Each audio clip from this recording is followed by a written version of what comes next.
ಒಂದು ಕಡೆಗೆ nut Bolt ವಿಚಾರ ಪ್ರಸ್ತಾಪ ಆಗ್ತಾ ಇದೆ. ನನ್ನ ಕಡೆಗೆ ಡಿ ಕೆ ಶಿವಕುಮಾರ್ ಮುಖ್ಯಮಂತ್ರಿ ಆಗೋದು ಖಚಿತ ಅನ್ನುವಂಥ ಮಾತನ್ನು ಕಾಂಗ್ರೆಸ್ನ ಹಿರಿಯ ನಾಯಕ ವೀರಪ್ಪ ಮೊಯ್ಲಿ ಅವರೇ ನೇರವಾಗಿ ಹೇಳಿದರು. ಇವತ್ತು TV9 ಜೊತೆಗೆ ಮಾತನಾಡ್ತಾ ವೀರಪ್ಪ ಮೊಯ್ಲಿ ಅವರು ತಾವು ಆಡಿರುವಂಥ ಮಾತನ್ನು ವಿವಾದದ ಸ್ವರೂಪ ಮಾಡಬಾರ್ದು, ನಾನು ಯಾವುದೇ ಬೇರೆ ಭಾವನೆಯನ್ನು ಇಟ್ಕೊಂಡು ಹೇಳಿದ್ದಲ್ಲ, ಅವ್ರಿಗೂ ಕೂಡ ಅರ್ಹತೆ ಇದೆ. ಡಿ ಕೆ ಶಿವಕುಮಾರ್ ಕೂಡ ಮುಖ್ಯಮಂತ್ರಿ ಆಗುವಂಥ ಎಲ್ಲ ಅರ್ಹತೆ ಹೊಂದಿದ್ದಾರೆ. ಜೊತೆಗೆ ನಾನು MLC ಆಗಬೇಕು, ನಾನು ಮಂತ್ರಿ ಆಗಬೇಕು ಅನ್ನುವಂಥ ದೃಷ್ಟಿಯಿಂದ ನಾನು ಹೇಳಿದ್ದಲ್ಲ ಅನ್ನುವಂಥ ಮಾತನ್ನಾಡ್ತಾ ಸಂಪೂರ್ಣ ಮಾತಿಗೆ ಹೊಸ ಟ್ವಿಸ್ಟನ್ನು ಕೊಟ್ಟಿದ್ದಾರೆ. ಇದರ ನಡುವೆ ಪರ ವಿರೋಧ ಚರ್ಚೆ ಕೂಡ ಹಾಗೇನೇ ನಡೀತಾ ಇದೆ. ಒಳ್ಳೆ ನಾಯಕತ್ವ ಕೊಟ್ಟಿದ್ದೀರಿ, ಪಕ್ಷವನ್ನು ಸಂಘಟನೆ ಮಾಡೋದ್ರಲ್ಲಿ ಆದ್ಯತೆಯನ್ನು ಕೊಟ್ಟಿದ್ದೀರಿ. ನೀವು ಮುಖ್ಯಮಂತ್ರಿ ಆಗುವುದನ್ನ ಯಾರಿಗೂ ತಪ್ಪಿಸಲಿಕ್ಕೆ ಆಗುವುದಿಲ್ಲ. ಎಲ್ಲ ಹೈಕಮಾಂಡ್ ನೋಡ್ಕೊತದೆ. ಮುಖ್ಯಮಂತ್ರಿ ಹೇಗೆ ಮಾಡೋದು ಅಂತೇಳಿ ನನಗೆ ಗೊತ್ತಿದೆ. ನನಗೆ ಗೊತ್ತಿದ್ದಷ್ಟು ಬಾಕಿ ಅವರಿಗೆ ಗೊತ್ತಿಲ್ಲ.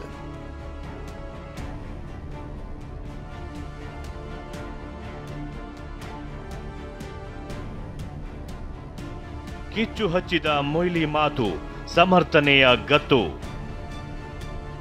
ಹೈಕಮಾಂಡ್ ಕಡೆ ಬೊಟ್ಟು ಮಾಡುತ್ತಿದೆ ಸಿಎಂ ತಂಡ. ಧಗಧಗಿಸ್ತಿರುವ ಬೆಂಕಿಗೆ ಸಣ್ಣದೊಂದು ಗಾಳಿ ಊದಿದ್ರೂ ಸಾಕು, ಅದು ಕಾಡ್ಗಿಚ್ಚಾಗಿ ಬಿಡುತ್ತೆ.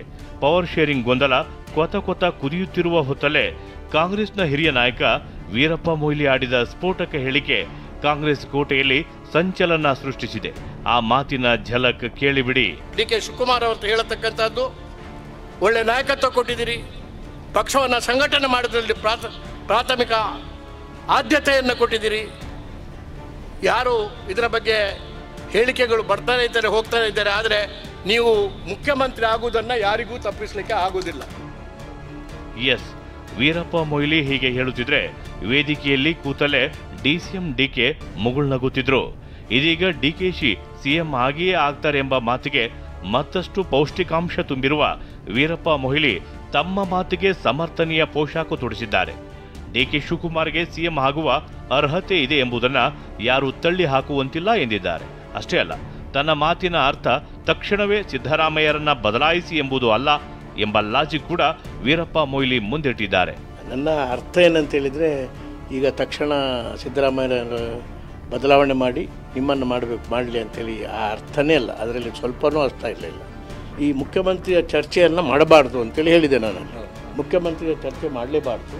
ನೀವು ಕೂಡ ಅಷ್ಟೇ ಯಾವ ಆತಂಕನೂ ಮಾಡಬೇಕಾಗಿಲ್ಲ, ಯಾಕಂದರೆ ನೀವು ಚೆನ್ನಾಗಿ ಕೆಲಸ ಮಾಡಿದ್ದೀರಿ, ಒಂದಲ್ಲ ಒಂದು ದಿವಸ ಮುಖ್ಯಮಂತ್ರಿ ಆಗೇ ಆಗ್ತೀರಿ ಅಂತೇಳಿ ಈ ಧಾಟಿಯಲ್ಲಿ ಹೇಳಿದ್ದೆ ಹೊರತು ಇದು ಈ ಅವರನ್ನು ತೆಗೆದು ನಿಮ್ಮನ್ನು, ಸಿದ್ದರಾಮಯ್ಯನ ತೆಗೆದು ನಿಮ್ಮನ್ನು ಮಾಡಬೇಕು ಅಂತೇಳಿ ಹೇಳಿದ್ದೇ ಇಲ್ಲ. ವಿಶೇಷ ಅಂತೇಳಿದರೆ, ಇವು ನಮ್ಮ ಪಕ್ಷದಲ್ಲಿ ಮುಖ್ಯಮಂತ್ರಿ ಹೇಗೆ ಮಾಡೋದು ಅಂತೇಳಿ ನನಗೆ ಗೊತ್ತಿದ್ದು ನಾನು ಹೇಳಿದ ಕೂಡಲೇ ಅಥವಾ ಯಾರಾದರೂ ಒಬ್ಬರು ಹೇಳಿದ ಕೂಡಲೇ ಆಗೋದಿಲ್ಲ.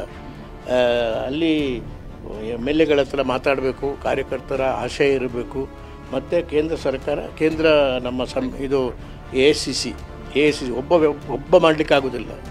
ನನಗೆ ಗೊತ್ತಿದ್ದಷ್ಟು ಬಾಕಿ ಅವ್ರಿಗೆ ಗೊತ್ತಿಲ್ಲ. ನನಗೆ ಯಾರು ಪಾಠ ಹೇಳ್ಕೊಳ್ಬೇಕಾಗಿಲ್ಲ. ಆದ್ದರಿಂದ ಇದರ ಬಗ್ಗೆ ಒಂದು ದೊಡ್ಡ ಇಶ್ಯೂ ಮಾಡಿ ಕಾಂಟ್ರವರ್ಸಿ ಮಾಡಬೇಕಾದ ಅವಶ್ಯಕತೆ ಇಲ್ಲ. ನನ್ನ ಉದ್ದೇಶ ಇದಕ್ಕೆ ಸಾಂತ್ವನ ಕೊಡಬೇಕು ಎಲ್ರಿಗೂ. ಇದ್ರ ಬಗ್ಗೆ ಸಾರ್ವಜನಿಕ ಚರ್ಚೆ ಆಗಬಾರ್ದು ಎಂಬ ಉದ್ದೇಶದಿಂದ ನಾನು ಹೇಳಿದ್ದೆ. ಇನ್ನು ಸಣ್ಣ ಪುಟ್ಟ ಶಾಸಕರು ಹೀಗೆ ಮಾತನಾಡಿದರೆ ಅದೊಂದು ಪಾಸಿಂಗ್ ರಿಮಾರ್ಕ್ ಅಂತ ಕಡೆಗಣಿಸಬಹುದಿತ್ತು. ಆದರೆ ವೀರಪ್ಪ ಮೊಯ್ಲಿ ಕಾಂಗ್ರೆಸ್ ಕುಟುಂಬದ ಅಂತರಂಗ ಬಲ್ಲವರು. 16 ವರ್ಷ ಕಾಂಗ್ರೆಸ್ ನೀತಿ ನಿರ್ಣಯ ರೂಪಿಸಿದಂಥವರು. ಕಾಂಗ್ರೆಸ್ನ ಪಾಲಿಸಿಗಳು ಏನು ಎಂಬುದು, ಹೇಗೆ ಆಗುತ್ತವೆ ಎಂಬುದು ಎಲ್ಲರಿಗಿಂತ ಹೆಚ್ಚು ವೀರಪ್ಪ ಮೊಯ್ಲಿ ಅವರಿಗೆ ಗೊತ್ತಿದೆ. ಹೀಗಾಗಿ ವೀರಪ್ಪ ಮೊಯ್ಲಿ ಮಾತು ಕೆಲವರಿಗೆ ಮುಗುಳ್ನಗುವಿನ ಖುಷಿ ಸಿಂಚನನ ಮಾಡಿದರೆ ಮತ್ತೆ ಕೆಲವರಿಗೆ ಕಸಿವಿಸಿ ಉಂಟು ಮಾಡಿದೆ. ಕುರ್ಚಿ ಚರ್ಚೆ ವಿಚಾರಕ್ಕೆ ರಿಯಾಕ್ಟ್ ಮಾಡಿದ ಮಹದೇವಪ್ಪ, ಎಲ್ಲ ಹೈಕಮಾಂಡ್ ನೋಡಿಕೊಳ್ಳುತ್ತೆ ಅಂದರು. ಹೈಕಮಾಂಡ್ ವಾರ್ನಿಂಗ್ ಬಳಿಕ ಅಧಿಕಾರ ಹಸ್ತಾಂತರ ಚರ್ಚೆ ಆಗ್ತಿದೆ, ಅದಕ್ಕೆ ಏನು ಹೇಳ್ತೀರಿ ಸರ್? ಎಲ್ಲ ಹೈಕಮಾಂಡ್ ನೋಡ್ಕೊತದೆ. ಹೌದು, ಹೈಕಮಾಂಡ್ ಸದ್ಯಕ್ಕೆ ನಾಯಕತ್ವ ಬದಲಾವಣೆಯ ಬಗ್ಗೆ ಸ್ವಯಂ ಪ್ರೇರಣೆಯ ಯಾವುದೇ ನಿರ್ಧಾರ ತಿಳಿಸಿಲ್ಲ. ಆದರೆ ಹಳ್ಳದ ಕಡೆಯೇ ನೀರು ಹರಿಯುವಂತೆ ಹೋಗಿ ಬಂದು ಕಾಂಗ್ರೆಸ್ನ ಚರ್ಚೆಗಳೆಲ್ಲ CM ಕುರ್ಚಿಯ ಸುತ್ತಲೇ ಗಿರಿಕಿ ಹೊಡೆಯುತ್ತಿದೆ. ಚರ್ಚೆ ಕುಚರ್ಚೆಗಳೆಲ್ಲ ದಿಕ್ಕು ದಿಸೆ ಇಲ್ಲದೆ ಜೋರಾದ ಹೊತ್ತಲ್ಲೇ ಕೆಪಿಸಿಸಿ ಅಧ್ಯಕ್ಷ DK ಶಿವಕುಮಾರ್ ಮಲ್ಲಿಕಾರ್ಜುನ್ ಖರ್ಗೆ ಅವರನ್ನ ಭೇಟಿ ಮಾಡಿ 20 ನಿಮಿಷಕ್ಕೂ ಹೆಚ್ಚು ಕಾಲ ಮಾತನಾಡಿದ್ದಾರೆ. ಈ ಚರ್ಚೆಯ ಕೇಂದ್ರ ಬಿಂದು ಕೂಡ CM ಸ್ಥಾನದ ಸುತ್ತಲೇ ಸುತ್ತುತ್ತಿರುವುದು ಕಾಂಗ್ರೆಸ್ನ ಸದ್ಯದ ಸ್ಥಿತಿಗೆ ಹಿಡಿದ ಕೈಗನ್ನಡಿ. ಕಾಂಗ್ರೆಸ್ ಅಧ್ಯಕ್ಷರು, ರಾಜ್ಯದ ಅಧ್ಯಕ್ಷರು ನಾನು ಅವ್ರನ್ನ ಬಂದ ತಕ್ಷಣ ನಮ್ಮ ರಾಜ್ಯಕ್ಕೆ ಬಂದಾಗ ಅವ್ರಿಗೆ ಗೌರವ ಕೊಡದೆ ಇನ್ಯಾರು ಗೌರವ ಕೊಡೋಕ್ಕಾಗ್ತದೆ. It is my duty.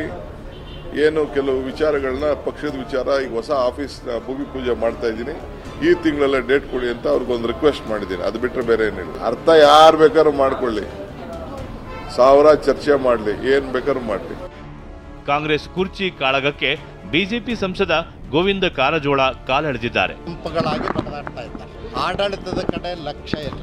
DK. Shivakumar ಅವರು ಮುಖ್ಯಮಂತ್ರಿ ಆಗಬೇಕು ಅಂತೇಳಿ ಹೋರಾಟ ಮಾಡ್ತಾ ಇದ್ರೆ, ಸಿದ್ದರಾಮಯ್ಯನವರು ಮುಂದುವರಿಬೇಕು ಅಂತ ಅವರು ಹೋರಾಟ ಮಾಡ್ತಾ ಇದ್ದಾರೆ. ದಲಿತರು ಇದರ ಮಧ್ಯದಾಗ ಹಣಿಕೆ ಹಾಕಿ ನಮಗೇನಾದರೂ ಅವಕಾಶ ಸಿಗ್ತದೇನೋ ಅಂತ ನೋಡ್ತಾ ಇದ್ದಾರೆ. ಮುಂದಿನ ನಾಯಕತ್ವ ನನ್ನದು ಎಂದಿದ್ದ ಡಿ.ಕೆ. ಶಿವಕುಮಾರ್ಗೆ ವೀರಪ್ಪ ಮೊಯ್ಲಿ ಅಂತ ಹಿರಿಯರ ಮಾತು ಬೂಸ್ಟ್ ಕುಡಿಸಿದಂತಾಗಿದೆ. ಇಷ್ಟೆಲ್ಲ ಗೊಂದಲಗಳ ನಡುವೆಯೂ ಸಿದ್ದರಾಮಯ್ಯ ಅತ್ಯಾಪ್ತರ ಮೌನ ಗಮನ ಸೆಳೆಯುತ್ತಿದೆ. ಪ್ರಸನ್ನ ಗಾಂವ್ಕರ್, ಟಿವಿ9 ಬೆಂಗಳೂರು.